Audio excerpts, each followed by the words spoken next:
Welcome to the deep dive. Today we're digging into restaking.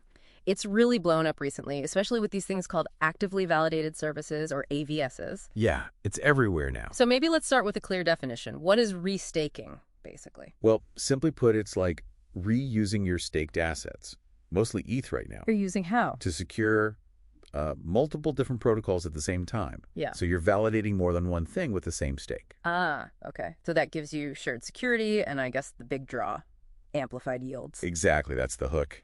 And it's getting pretty big. Ethereum Layer 2s, they're tapping into this restaked ETH for their own security now. Right. Which means that base ETH staking yield, maybe 4 or 5% APY, it gets pushed way higher. We're seeing projections, maybe 8 to 12% APY for 2025 because you're stacking those rewards. Wow, okay, double digits. Yeah. So our mission today is to kind of break down how that amplification actually works and, importantly, what the risks are, because it's not free money. Definitely not.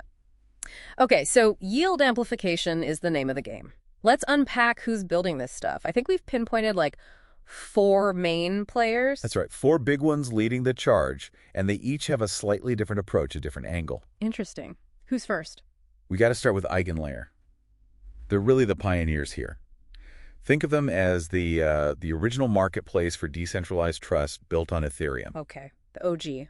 Pretty much. They've pulled in a lot of value, over $15 billion TVL, total value locked, and they're already securing, almost 30 AVSs live now or planned by late 2025. 30. Wow. Yeah, and it's all governed by their token, IG. Hold on, though. If you're securing that many services with the same stake, doesn't that multiply the risk? You mentioned something about slashing cascades. That sounds bad. It can be. That's the core risk. A slashing cascade means, if one of those services you're securing messes up or acts maliciously. Your ETH gets slashed. Exactly. Your restaked ETH can get slashed. It's the flip side of shared security. Huge potential rewards, but also concentrated risk. Got it. High risk, high reward. So who's trying to solve that, maybe? Well, that leads us nicely into Symbiotic. They're positioned as the, let's say, flexible alternative. Right. Their big thing is being fully permissionless and, crucially, asset agnostic. Asset agnostic, meaning not just ETH. Right. They let you restake other assets, too, like staked Atom from Cosmos or Stematic from Polygon. It opens a door for new networks to tap into this shared security model and customize their own rules, including slashing conditions. So Symbiotic is broadening the field. It's not just an Ethereum game anymore. That's a pretty big change. It is. Definitely trying to capture a different part of the market. Yeah. And you have Karak. Karak? What's their angle? They seem to be targeting more institutional players. They actually run their own Layer 2 chain called K2. Their own L2 just for restaking? Yeah, specifically designed to handle multi-asset restaking. So ETH, sure, but also things like wrapped Bitcoin, stable coins. Yeah. Their focus is really on institutional-grade risk management compliance features. Seems to be working, they reported, like $740 million in TVL towards the end of 2024. Okay, so institutions have Karak. What about the average user? Is there something simpler? Absolutely. That brings us to the 4th one, Renzo. They're all about user experience, making restaking more accessible. How do they do that? They issue something called liquid restaking tokens, LRTs. You've probably heard of their main one, ETH. ETH, right. So what does that do? Basically, it's a token that represents your underlying restaked position, say, on EigenLayer. It automatically collects and compounds the rewards for you, makes it simpler. And it's liquid, so you can trade it, unlike the actual staked ETH, which might be locked up. Exactly. That's the liquid part. Plus, their other innovation is chain abstraction. You could actually restake directly from an L2 like Arbitrum using Renzo, and they claim it cuts gas fees by like 90%. Okay, easier access, lower fees. Sounds good. But you mentioned risks earlier. What's the catch with Renzo and these LRTs? Is it still slashing? Slashing is always the fundamental risk of the underlying restaked asset. Yeah. But with LRTs like ETH, there's an added operational risk. Peg stability. Meaning ETH might not always be worth exactly 1 ETH? Precisely.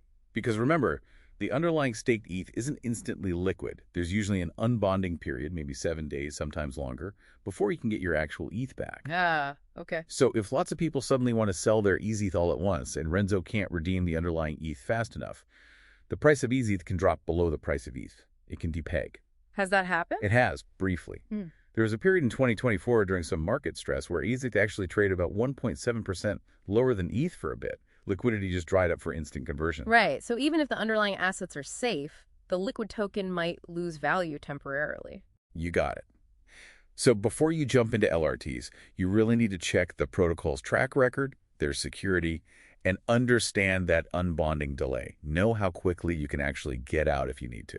Okay, so summing this up, restaking feels like it's here to stay, kind of the new standard for earning yield and providing security. Right. But it's definitely not simple anymore. Not at all. We've moved way beyond just simple staking. It's this layered, complex system now, almost like a security dividend paid out across the whole crypto economy. Right. Requires much more diligence from users. So diligence is key. Before we wrap up, any final thought for people to chew on? Yeah, here's something provocative. Think about the really high-value AVSs that could emerge. Decentralized AI networks, maybe, or platforms managing tokenized real-world assets like real estate or bonds. Okay. If those kinds of massive applications fully embrace restaking for their security, could the sheer demand, the competition for that shared security, eventually push the reliable sort of blue-chip ETH restaking yields consistently past, say, 20% APY? 20%. Could it create this incredibly powerful security provider dividend flowing from huge chunks of the real and digital economy? It's a fascinating possibility. And now you've got the framework to watch how that might play out.